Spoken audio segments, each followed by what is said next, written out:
오늘도 뜨거운 이슈 시원하게 풀어보겠습니다. 킹스맨 김수민 평론가 나오셨습니다. 안녕하십니까? 네, 반갑습니다. 자, 먼저 사교육비 관련 소식부터 다뤄보겠습니다. 어제 교육비가 사교육비 경감 대책 발표를 했습니다.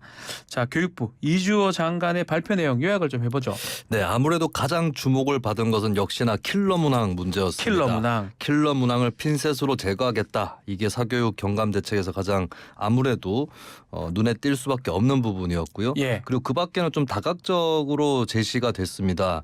예를 들면은 이제 공정수능평가 자문위원회를 운영을 하겠다. 그렇게 해서 이제 적정 난이도와 변별력을 확보를 하고 또 현장 교사 중심으로 가겠다라고 하는 그런 방침도 있었고, EBS 중학 프리미엄의 무료 전환 이런 이제 교육 과정에 대한 부분, 그리고 네. 초등 단계에서 돌봄 예체능 사교육 수요를 국가가 흡수하겠다라는 그런 방안들도 담겨져 있었습니다. 자, 킬러 문항 많은 사람들이 관심을 가졌던 부분인데, 자, 발표된 문항 분석을 좀 해볼까요? 어려워요, 진짜?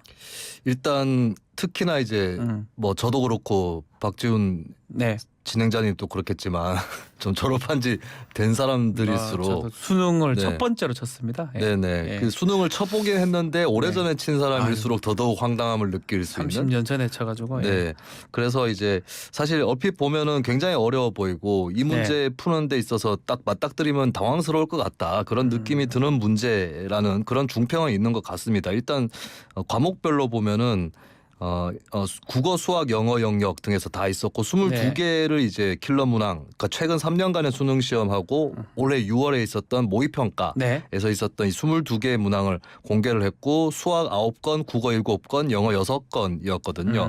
근데 이 문항들은 근데 여러 가지 종류로 돼 있어서 제가 일괄적으로 좀 설명해 드릴 수는 없을 것 같습니다. 그리고 앞으로도 이제 논쟁의 영역에 있는 것이 정답률만 보고 정답률이 낮다는 이유만으로 킬러 문항이라고 할 수 있는가? 다를 것 같아요. 왜냐하면 네. 오답의 가능성이 높은 문제도 있잖아요. 일부러 함정 딱 봐놓고. 네, 그럴 수도 있는 거고요. 그리고 수학 같은 경우는 문제 하나가 알려지기로는 가채점 결과 정답률이 3% 정도다라고 알려져 있어요. 주관식이라서 그런지. 주관식이라서. 근데 그것이 사실 예년의 문제에 비해서는 비비꼬아서 낸 그런 측면이 약하다. 또 어떤 문제는 EBS하고 연관성이 있다, 이런 지적들도 있어서 이게 킬러 문항인지 아닌지, 사실 정부에서도 어렵다는 이유만으로 킬러 문항이다라기보다는 네. 공교육 범위 바깥에 있다라고 꼽았기 때문에 이 부분에 대해서는 계속해서 토론이 있을 것 같습니다. 앞서 윤석열 대통령은 국어의 비문학 지문 이걸 문제 삼았었는데 국어 영역 킬러 문항이 줄어들 가능성이 높은 건가요? 네, 뭐 여러 과목에서 다 줄어들 가능성이 높을 것 같고요. 네. 국어 같은 경우 특히 이제 과목 융합형이라든지 비문학 지문 이런 것들이 논란이 많이 돼 왔기 때문에 뭐 콕 찍어서 어느 정도 윤 대통령이나 정부 여당에서 얘기를 해오기도 했었고, 그렇다면은 킬러 문항 전반적으로 없어지는 상황에서 국어 비문학 지문도 줄어들 수 있다라고 하는 거고, 좀 내친 김에 더 예측을 해보면은 네. 비문학 지문이 줄어들 경우에 이제 다른 문항이 그 자리로 들어오게 될 텐데 뭐 고전 문학이라든지 중세 국어 이런 쪽이 들어올 수도 있다, 이런 전망도 있습니다. 조선시대 중세 국어. 자, 킬러 문항이 출제되지 않도록 하면서 또 변별력도 갖춰야 됩니다. 자, 이런 숙제를 좀 해결하기 위해서 교육부가 내놓은 장치가 있다면서요. 네, 공정수능평가 자문위원회를 운영하겠다라고 하는 건데, 지금까지는 이 수능평가의 출제 이런 것들을 이제 55%가 대학 교수, 45%가 교사 이렇게 참여를 했거든요. 예. 근데 교사들 중심으로 가겠다라고 하는 그런 방향이 좀 돋보입니다. 그리고 독립적으로 공정수능 출제 점검위원회도 신설을 해서 출제 단계에서 문항들을 집중 점검한다라고 하는 그런 계획도 갖고 있고요. 그리고 수능 출제위원회 비밀 유지 의무를 더욱 강화하겠다. 네. 또 수능 문항 정보를 2025학년도부터는 추가로 공개를 하겠다, 이런 방안들이 들어가 있고, 그리고 아무래도 이제 또 전망이 나오는 것은 킬러 문항이 없어진 가운데서 변별력을 키우려면 준킬러 문항, 중난도 문항이 늘어나지 않겠는가, 이 예측은 많이 나오고 있습니다.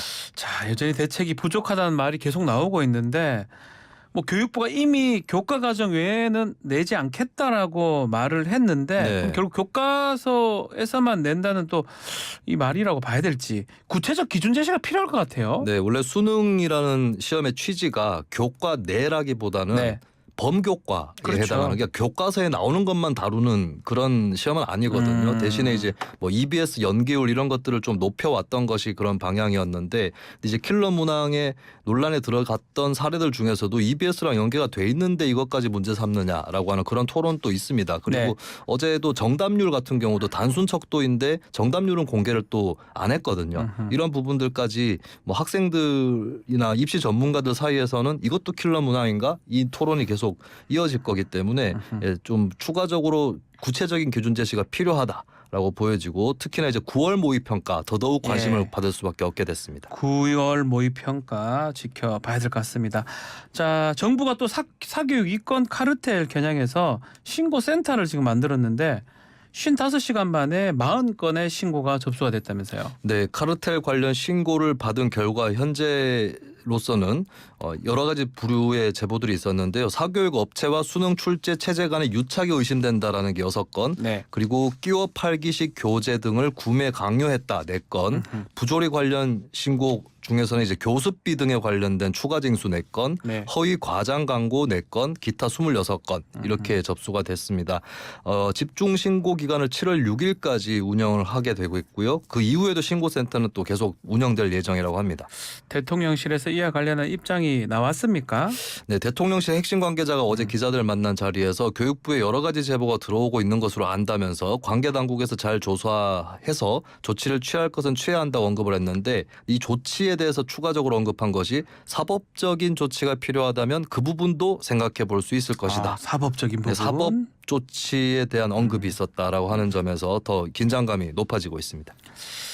자, 다음 소식은 제3지대 창당 열기입니다. 정치권에서 계속 제3지대 얘기가 나오고 있는데 금태섭 전 의원, 양양자 의원 또 정의당까지 제3지대 창당 가능성을 시사했는데 양양자 의원 결국 신당 창당의 물꼬를 텄습니다. 제일 먼저. 네, 양양자 의원이 신당 창당 예고를 했고 네. 어제 발기인 대회를 일단 가졌습니다. 창당을 하는 과정에서 200명 이상이 중앙당 발기인을 만들 수가 있고 네. 이제 그 다음에 5개 시도당 이상이 이제 창당이 돼야 창당 요건이 되는 거라서 발기인 대회가 첫 출발점이다라고 보시면 될 것 같고요. 이 발기인 대회에서 양양자 의원은 한국의 희망 현재로서 이 당의 당명인데 네. 기존 정치와 다른 3가지 정치를 추구한다라고 하면서 진영 논리와 부패에 빠진 나쁜 정치를 좋은 정치로, 넓고 비효율적인 정치를 과학기술에 기반한 과학 정치로, 또 특권을 버리고 실용 정치, 생활 정치를 바꾸겠다 이렇게 밝혔습니다. 양양자 의원 민주당 소속 아니었습니까? 사실상 신당 창당 1위까지 민주당에 대한 실망이 한몫했다고 볼 수도 있겠는데 관련 발언이 있었나요? 뭐 민주당에 대해서 뭐 직격탄을 날리거나 이런 발언이라고 볼 수는 없을 것 같은데 네. 좀 추상적으로 우회적으로 지적한 부분은 있었습니다. 그러니까 첨단 기술로 당을 운영하겠다, 블록체인 플랫폼으로 운영하겠다 이렇게 취지를 밝히면서 기술 블랙체인 플랫폼. 그렇습니다. 여기에 대해서 돈봉투 사태와 같은 부패를 완전 차단하고 공천의 공정성을 확보하고 당대표의 독선, 대의원의 과대표로 드러난 구태를 시도조차 못하게 막겠다라고 주장을 했습니다. 민주당 얘기하고 비슷한 것 같네요. 그리고 이제 좀 특이한 부분은 이제 네. 돈봉투 사태를 차단하겠다 이게 민주당 비판으로 읽히는데 여기에 보면은 대의원의 과대표라는 부분이 나오거든요. 예, 이것은 사실 민주당의 친명 핵심에서 또 얘기를 하고 있는 정당 혁신 그렇죠. 방안이기도 해요. 비명에서는 이 부분을 얘기하지 않는 것 그렇죠. 같은데요. 네, 이런 부분들이 네. 좀 이렇게 섞여 있다라고 볼 수 있겠습니다. 구성원들은 어떻습니까? 일단 창당 발기는 1,000명이 넘게 네. 모인 것으로 파악이 되고 있고요. 김성용 CR 부동산 경제연구소 대표이사, 강신우 종합기획사 아티잔 대표, 그리고 이분은 이제 안철수 의원이 대선 후보 캠프에 있을 때 그 선대위원장을 맡았던 분이죠. 최진석 서강대 철학과 명예교수 네. 등이 이름을 올렸습니다. 현역 의원이 없네요. 양양자 의원 한 명이고 혼자고. 그리고 이제 그 귀빈으로 참석한 네. 사람이 시대전환의 조정훈 조정훈은 의원이었습니다. 행사에는 참석을 네, 했다라는 뭐 같이 거네요. 한다라는 뜻으로까지는 볼 수는 없을 것 같고요. 한간에서는 한 5명 정도 현역 의원이 관심을 갖고 있다라고 알려졌는데 일단 발기인 명단에는 양양자 의원이 전부였습니다. 자, 금태섭 전 의원 신당 준비하고 있다고 전해드렸는데 8월이나 9월쯤 얘기가 나오고 있어요. 이 그쪽 신당 분위기는 좀 어때요? 네, 금태섭 전 의원 쪽은 다른 미래를 위한 성찰과 모색이라고 하는 일단은 정당이라기보다는 정치 단체에 가깝죠. 예. 이 단체를 운영을 하고 있고 추석을 전후해서 뭐 9월 정도에 신당 창당을 목표로 한다라고 예고는 해두고 있습니다. 뭐 내년 총선에서 수도권 중심으로 30석을 확보하겠다라고 하는 그런 계획을 제시하기도 했고 현재로서 뭐 몇몇 그룹에서 좀 관계자들이 같이 논의를 하고 있는 수준이다 이렇게 전해지고 있습니다. 자, 양양자 의원하고 금태섭 전 의원 혹시나 연대할 수 있는 가능성이 있을까요?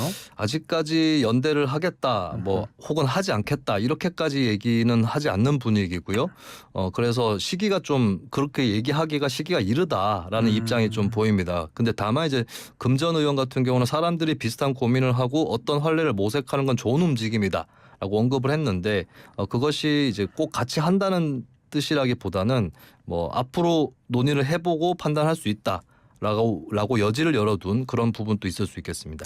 지금 거대 양당이 좀 제 역할을 못한다는 평가가 많잖아요. 그래서 무당층이 많다.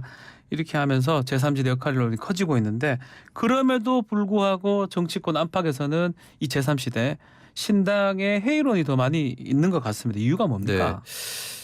이런 것 같아요. 비유를 하자면 지금 비어 있는 농사 짓지 않는 농지가 많다. 농지는 많은데 꽤 비어 있다. 그런데 이걸 누가 일굴 거냐. 이 부분에서 좀 언급이 있는 것 같습니다. 그러니까 네. 예를 들면은 대선 주자의 존재가 필요하지 않느냐라는 지적도 있고 그리고 꼭 대선 주자까지는 아니더라도 임무를 통해서 명확하게 비전이라든지 이런 것들이 암시라도 돼야 되는데 네. 아직까지는 그 수준이 안 된 거 아니냐. 뭐 이런 분석들도 나오고 있습니다. 알겠습니다. 자, 김남국 의원 징계 이야기 해보겠습니다. 어제 국회 윤리자문위가 가상자산 논란 일으킨 김남국 의원 징계 방안을 논의를 했는데 결론이 나지는 않았네요. 네, 어제 국회에서 4차 회의를 예. 가졌는데요. 2시간 동안 회의를 진행을 했습니다. 국회법 위반, 직권남용 이런 의혹에 대해서 논의를 했지만 결론을 내리지 못했고요. 네. 결론을 내리지 못한 주요 이유는 김남국 의원이 가상자산 거래 내역을 제출하지 않은 부분이 있기 때문에 그 부분에 대해서 이제 유재풍 자문위원장이 결론을 내리지 못했다. 지난번에도 자료를 요청을 했는데 여러 사유로 아직 제출을 하지 않았다라고 밝혔습니다. 그래서 추가로 자료를 요청해서 추후에 더 논의를 할 것으로 보입니다. 자, 7월 3일 날 5차 회의가 있을 거라고 하는데 아마 그때는 징계 여부가 결정될 수도 있을 것 같아요. 변수가 있을까요? 네, 일단 지난달 25일에 국회 본회의까지 다 통과를 한 국회법 개정안이 있습니다. 여기 네. 부칙에 보면 현역 의원들이 올해 5월 30일까지 가상자산을 보유한 현황을 이번 달 6월 30일까지 국회 윤리심사자문위원회에 등록하도록 하는 이야, 특례 조항이 이거 뭐- 있거든요. 그 등록하면 다 나올 네. 거 아니에요. 그렇기 때문에 이게 전 국회의원들이 해야 되는 네. 일이기 때문에 그 전에는 자연스럽게 김남국 의원의 거래 내역까지 추가로 확인할 수 있지 않을까 이렇게 보여지고요. 그리고 이게 윤리심사 자문위 활동 기한이 최장 60일까지입니다. 네. 그래서 활동 기한을 30일 연장할 가능성도 있기 때문에 그냥 뭐 이달 내로 바로 끝날 것이다라고만 단정 지을 수는 없을 것 같습니다. 국민의힘은 김남국 의원 제명까지 요구했던 것 같은데 수위가 어느 정도 나올까요? 일단 징계 수위는 법으로 정해진 네. 부분이 있는데 공개 회의에서의 경고 이게 가장 약한 징계고요. 그리고 공개 회의에서의 사과도 있습니다. 사과. 네. 그리고 30일 이내에 출석 정지.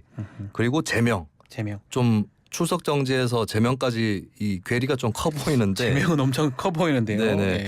그리고 이제 이게 사실 국민의힘하고 민주당이 방점을 찍는 분야가 조금 다릅니다. 그러니까 민주당에서는 일단 확실한 거는 국회 회의 시간에 거래를 한 것 정도니까 아무래도 이제 품위 유지 의무를 위반한 것 이 정도의 방점을 찍고 있다면 국민의힘에서는 뭐 미공개 정보 이용이라든지 네. 더 적극적으로 의혹을 제시를 하고 있기 때문에 이 수위를 두고도 양당에서도 의견이 많이 엇갈리고 그 안에서도 이제 자문위원회라든지 이쪽에서도 여러 가지 고심들이 있을 것 같습니다.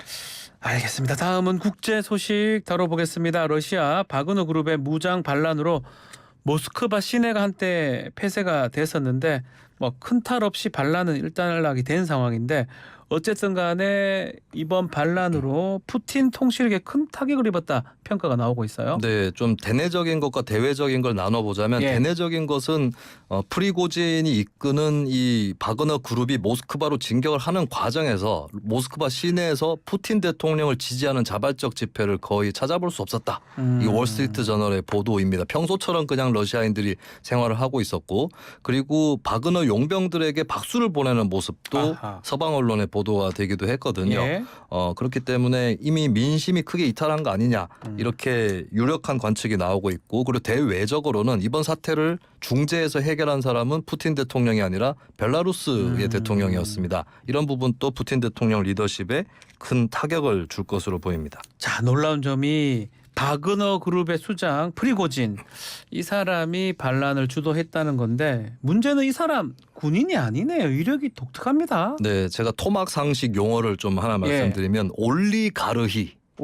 올리가르히라고 하면 예. 이제 러시아의 신흥 재벌인데 러시아 권력층과 결탁해서 그러니까 공산주의 붕괴 이후에 자본주의가 도입되는 과정에서 결탁한 네. 예, 이런 계층이라고 볼 수 있겠고 여담으로 이제 공산주의 시절의 특권층은 노멘클라투라라고 합니다. 이 올리가르히의 대표적인 인사다라고 프리고진을 네, 그래서 이 바그너 그룹의 공동 수장 중에 나머지 한 명은 이제 군인 출신인데 이 프리고진 같은 경우는 푸틴의 요리사라는 별명을 얻게 된 이유가 요식업을 통해서 크게 성공을 했습니다. 요식업을 했던 사람이에요. 네, 그리고 더 과거에는 사실 사기, 절도, 성매매, 알선 등의 범죄에 연루가 돼서 범죄자로 지냈던 사람이기도 합니다. 예. 여러모로 좀 독특한 인물이라고 볼 수가 있겠는데 사실 푸틴 대통령하고는 굉장히 오랜 인연을 갖고 있고 또 이 바그너 그룹이 크림반도 합병 당시에 또 투입이 되는 이런 또 러시아와의 관계가 있는 거거든요. 근데 이 사태에서 완전히 서로 등을 돌리면서